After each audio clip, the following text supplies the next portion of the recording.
नमस्कार साथियों, मैं शिवम शर्मा आपका स्वागत करता हूं आपके अपने YouTube channel the defence matrix पर।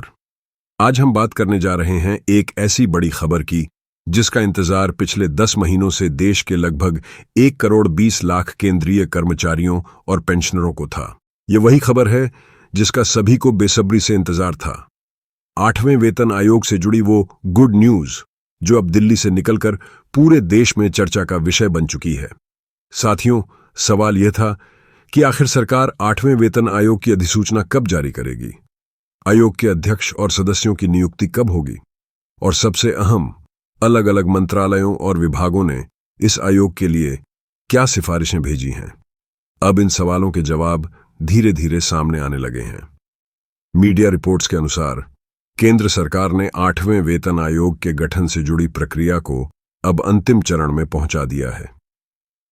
वित्त मंत्रालय ने टर्म्स ऑफ रेफरेंस यानी संदर्भ की शर्तों पर काम लगभग पूरा कर लिया है। यही वे शर्तें होती हैं जिनके आधार पर आयोग यह तय करता है कि किन बिंदुओं पर समीक्षा करनी है, क्या सिफारिशें देनी हैं और कितने समय में रिपोर्ट प्रस्तुत करनी है। सूत्रों के अनुसार 8वें वेतन आयोग की अधिसूचना नवंबर 2025 के अंत तक या दिसंबर के पहले सप्ताह तक जारी हो सकती है। यह इसलिए भी जरूरी है क्योंकि 7वें वेतन आयोग का कार्यकाल 31 दिसंबर 2025 को समाप्त हो रहा है और अगर सरकार को 8वां आयोग समय पर लागू करना है तो अधिसूचना अब और टल नहीं सकती। अब बात करते हैं वेतन वृद्धि की संभावनाओं की। मीडिया रिपोर्ट्स के मुताबिक न्यूनतम बेसिक सैलरी यानी पे मैट्रिक्स लेवल 1 में बड़ी बढ़ोतरी देखी जा सकती है। लेवल 1 जिनका वर्तमान वेतन 18,000 रुपये है, वह बढ़कर लगभग 51,000 रुपये तक पहुंच सकता है। लेवल 2 जिनका वेतन 19,900 रुपये है, उनका वेतन बढ़कर 53,000 रुपये से अधिक हो सकता है। लेवल 4 जिनका वेतन 25,500 रुपये है, उनका बढ़कर 62,850 रुपये तक पहुंचने की संभावना है। लेवल 5 जिनका वर्तमान वेतन 29,200 रुपये है, वह बढ़कर लगभग 71,923 रुपये तक जा सकता है। लेवल 6 जिनका वेतन 35,400 रुपये है, वह बढ़कर लगभग 87,884 रुपये तक पहुंच सकता है। लेवल 7 जिनका वेतन 44,900 रुपये है, उनका बढ़कर 1,05,994 रुपये होने की संभावना है।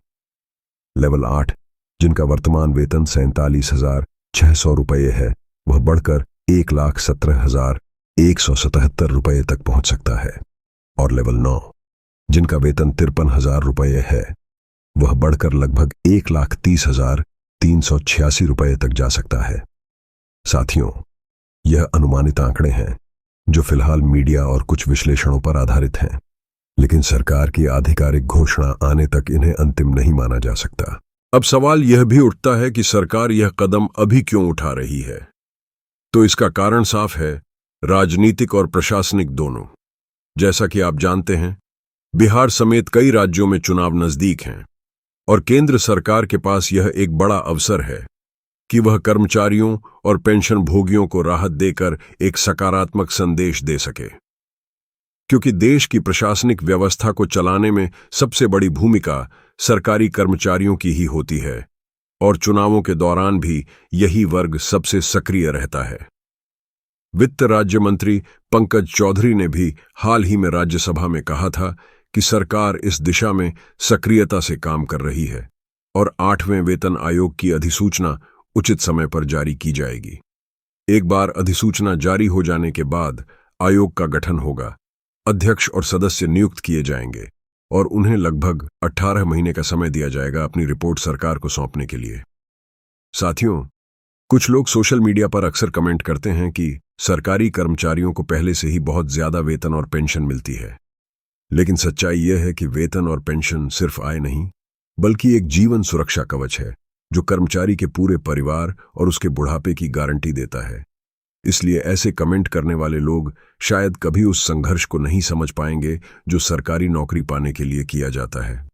आज देश की जनसंख्या 145 करोड़ से अधिक है, लेकिन इनमें से सिर्फ 1 करोड़ 20 लाख लोग ही केंद्रीय कर्मचारी और पेंशनर हैं।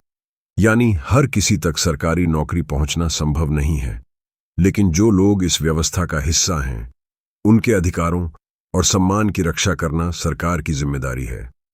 तो साथियों, अब सबकी निगाहें नवंबर 2025 पर टिकी हैं, क्योंकि यही वह समय है जब 8वें वेतन आयोग की अधिसूचना जारी होने की सबसे अधिक संभावना है।